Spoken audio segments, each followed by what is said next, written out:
Hi friends, ఎలా ఉన్నారు? Welcome to our channel. నా పేరు సుబ్బు.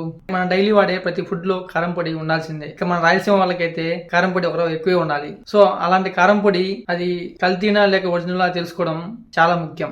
అలాగే ఏ బ్రాండ్ కారం పొడి మంచిది అనేది టెస్ట్ చేసి చూద్దాం. ఈ వీడియో లాస్ట్ చెప్పే పాయింట్ అసలు మిస్ కావద్దు. సో ఈ మధ్య కాలంలో కల్తీ మసాలు చాలా ఎక్కువైపోయినాయి. పాలు, పంచదార, పసుపు, గోధుమ పిండి, మైదా పిండి ఇలా చాలా కల్తీలు చేస్తున్నారు. సో ఈ వీడియోలో కల్తీ కారం పొడి గురించి చూద్దాం. కొన్ని చోట్ల ఏం చేస్తున్నారంటే వాళ్ళు మిరకాయల్ని, తొడిమెల్ని మనం పారేస్తాం కదా, వాటిని ఇక కల్తీగాళ్ళు దాన్ని బాగా మెత్తగా గ్రైండ్ చేసి వాటిలో కెమికల్స్, కలర్ ఏజెంట్స్ మిక్స్ చేసి ఈ కల్తీ కారం పొడి వల్ల కొంతకాలం తర్వాత కడుపులో మంట, ulcer, diarrhoea, liver, skin, stomach disorders, ఇంకా క్యాన్సర్ కూడా దారి తీయవచ్చు. సో ఈ కల్తీ కారం పొడిని టెస్ట్ చేయడానికి నేను మార్కెట్ లో ఉండే అన్ని కారం పొడులను తీసుకుని టెస్ట్ చేశాను. లైక్ ఆశీర్వాద్, ఆచి, కరాని, ఎవరెస్ట్ టికాలా, గుడ్ లైఫ్. సో ముందుగా కల్తీ కారం పొడిలో ఈ కృత్రిమంగా కలిపే రంగు పొడిని ఎలా గుర్తించాలో ఒక టెస్ట్ చేసి చూద్దాం. సో ఈ టెస్ట్ చేయడానికి నేను ఆశీర్వాద్ కారం పొడిని ఇంకా మన ఇంట్లో గ్రైండ్ చేసిన కారం పొడిని తీసుకున్నాను.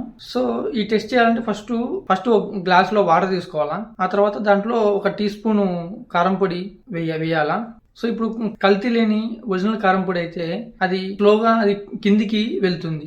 ఎటువంటి రంగు పొడి మనకు కనపడదు. అది కల్తీ ఉండే కారం పొడి అది వెంటనే కిందికి వెళ్తుంది. ప్లస్ రంగులన్నీ మనకు కనిపిస్తా ఉంటాయి. సో కాసేపు ఉన్న తర్వాత మనం చూడొచ్చు ఈ ఒరిజినల్ కారం పొడి ఏమో ఎటువంటి రంగుచారులు లేకుండా ఉంటుంది. అదే కల్తీ ఉండే కారం పొడి రంగుచారులు మనకు కనిపిస్తా ఉంటాయి. సో అలాగే నేను ఈ ఆశీర్వాద్ కారం పొడితో పాటు నేను మార్కెట్ లో ఉండే ఇంకా ఎక్కువ మంది యూజ్ చేసే కారం పొడులను టెస్ట్ చేశాను. ఇంకా ఆచి, కరాని, ఎవరెస్ట్ టికాలా, గుడ్ లైఫ్ ఇవన్నీ. సో ఇప్పుడు వీటిల్లో ఏది బెస్ట్ అని చెప్పే ముందు ఈ కారం పొడిలో కొంతమంది ఇటుక పొడి, శాండ్, ఇంకా సోప్ స్టోన్ కలుపుతారు. అది ఎలా గుర్తించాలో కూడా ఒకసారి చూద్దాం. ఫస్ట్ గ్లాస్ వాటర్ తీసుకొని దాంట్లో ఒక స్పూను కారం పొడి వేసిన తర్వాత కాసేపటికి అది కింద ఏదైతే అది ఉంటుంది కదా కారం పొడి, దాన్ని తీసుకొని బాగా చేతిలో వేసుకొని అట్లా ఇట్లా రుద్దాల.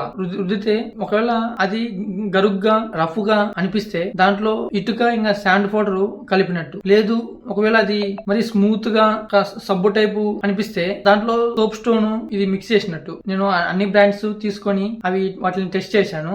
అన్ని బ్రాండ్స్ ఇంచుమించు ఒకేలా ఉన్నాయి. ఇక ఆశీర్వాద్ అయితే చూడడానికి దాని అపీరియన్స్, టెక్స్చర్ కూడా చాలా డిఫరెంట్ గా ఉంది ఒరిజినల్ కారం పొడితో చూస్తే. ఇంకా గుడ్ లైఫ్ కారం పొడి అని, ఇంకా ఎవరెస్ట్ టికాల్ అయితే మరీ టూ మచ్ రెడ్ గా ఉంది. సో వీటిలో ఏది బెస్ట్ అంటే, సో మామూలుగా పళ్ళు ఒడగొట్టుకోనికి ఏ రాయి అయితే ఏమన్నట్టు మన ఆరోగ్యం నాశనం చేసుకోనికి ఏ బ్రాండ్ కారం పొడి బెస్ట్ అని అన్నట్టుగా అన్ని కారం పొడులు అంతే. వీటన్నిటికన్నా మిరపకాయలని మనమే కొనుక్కొని వాటిని మెత్తగా గ్రైండ్ చేసుకొని వాడుకోవడం చాలా మంచిది మన ఆరోగ్యానికి. సో ఒకవేళ ఈ మెత్తగా ఆడిచిన కారం పొడిని ఎక్కువ రోజులు ఉంచుకోవాలనుకుంటే దాంట్లో రాక్ సాల్ట్ ఇంకా లవంగాలు వేయడం ద్వారా అది ఎక్కువ రోజులు ఉంటుంది. అలాగే దాన్ని ఎయిర్ టైట్ బాక్స్ లో పెట్టుకోవడం ద్వారా దానిలో ఎటువంటి గాలి గానీ, బ్యాక్టీరియా గానీ లోపలికి పోకుండా అది ఎక్కువ రోజులు ఉంటుంది. సో ఇది ఫ్రెండ్స్, ఈ వీడియో కానీ మీకు ఇన్ఫర్మేటివ్ అనిపిస్తే మన వీడియోని ఇప్పుడే లైక్ చేసి సబ్స్క్రైబ్ చేసుకోండి. ఇలాంటి మరిన్ని వీడియోస్ కోసం ఆల్ నోటిఫికేషన్స్ యాక్టివేట్ చేసుకోండి. ఓకే ఫ్రెండ్స్, ఆరోగ్యం జాగ్రత్త.